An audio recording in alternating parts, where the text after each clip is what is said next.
So let's talk a little bit about writing emails that are going to get clicks. At the end of the day, you make money from your emails when somebody clicks on them. You don't make money if somebody just reads it. That's fine. They can read your email. You haven't earned a penny.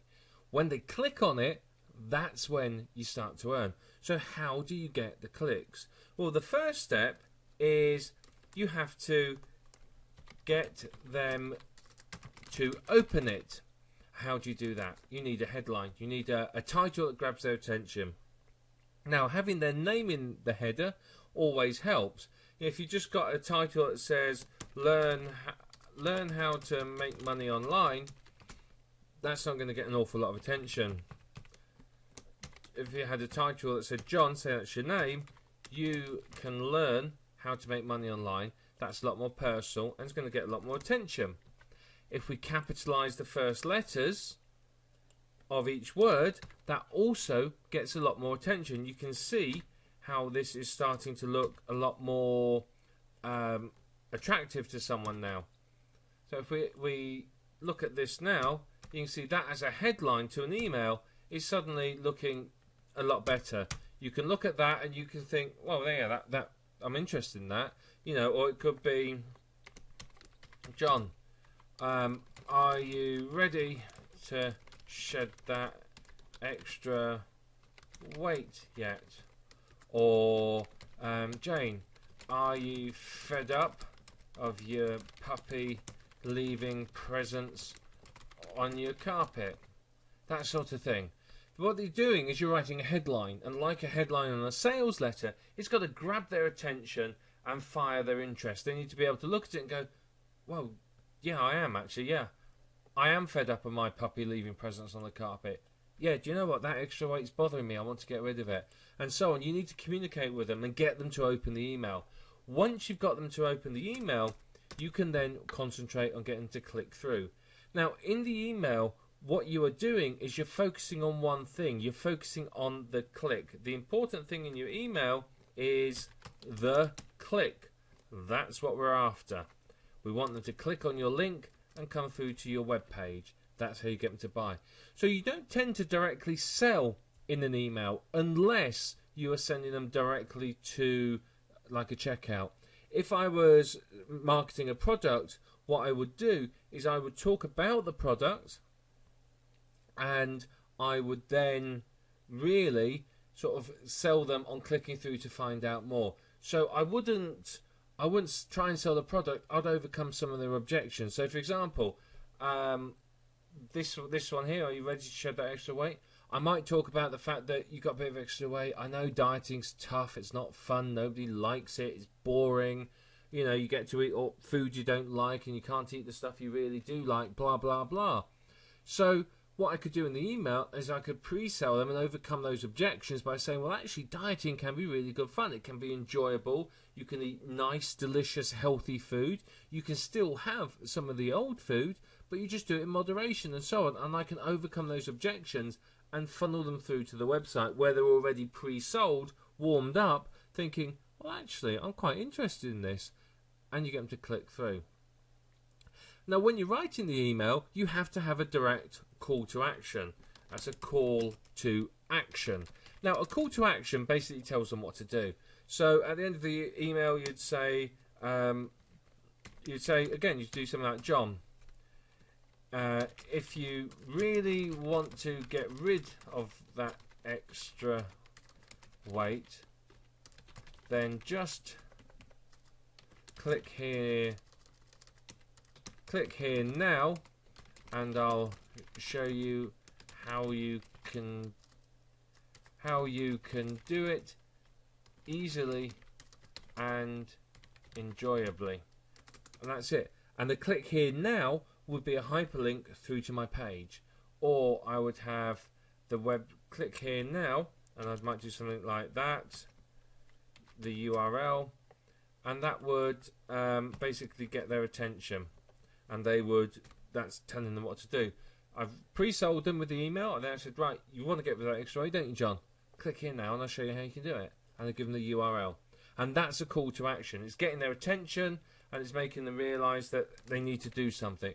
Because otherwise, quite a lot of people will passively read the email and that's it. They won't do anything. If you don't ask for the click and tell them what to do, a lot of people will not think of what they need to do. So I think it's very, very important that you do sit there and make sure you ask them for the click. Now, you can put multiple links in throughout your email. Just don't put too many in. If you put lots and lots of links in there, you're going to find that they're going to be put off. So you just do a couple depending on the length, maybe 3. And that way you've got their attention. Now, what you can also do, of course, is, as with any good sales letter, is you can put in a PS where you repeat one of your major points and perhaps give them the link again. So I might say, PS, John, this offer is seriously only valid for the next 48 hours, and I really don't want you to miss out on it, as it's never going to be repeated. That sort of thing. Click here now to take advantage of this deal. That sort of thing.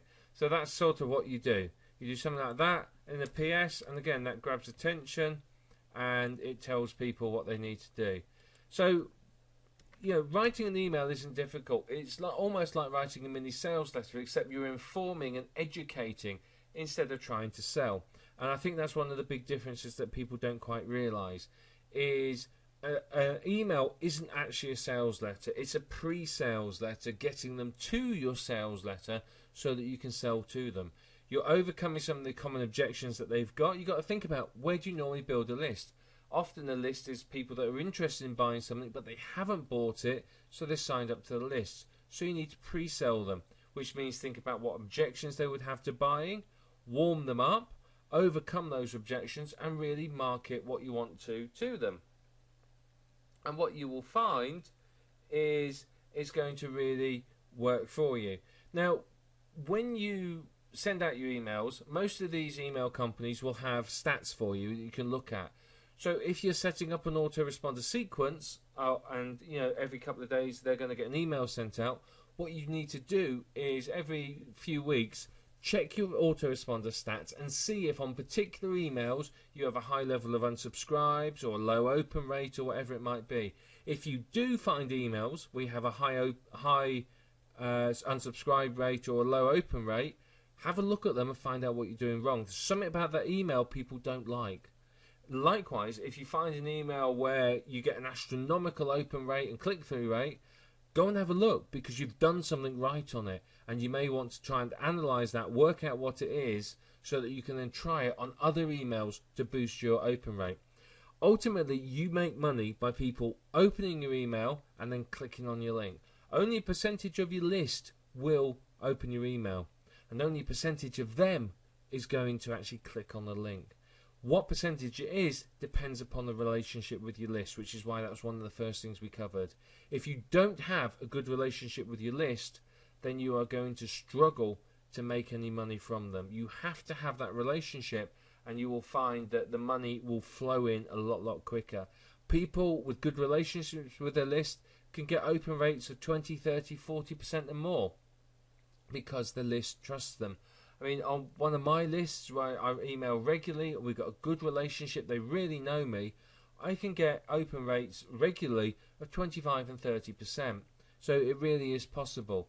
So make sure you build that relationship up, and make sure you monitor and track your emails. By doing this sort of analysis of your emails, what you will do is you can increase your conversion rate, you can increase the amount of people you send through, you can make more money, and ultimately that's why you're here.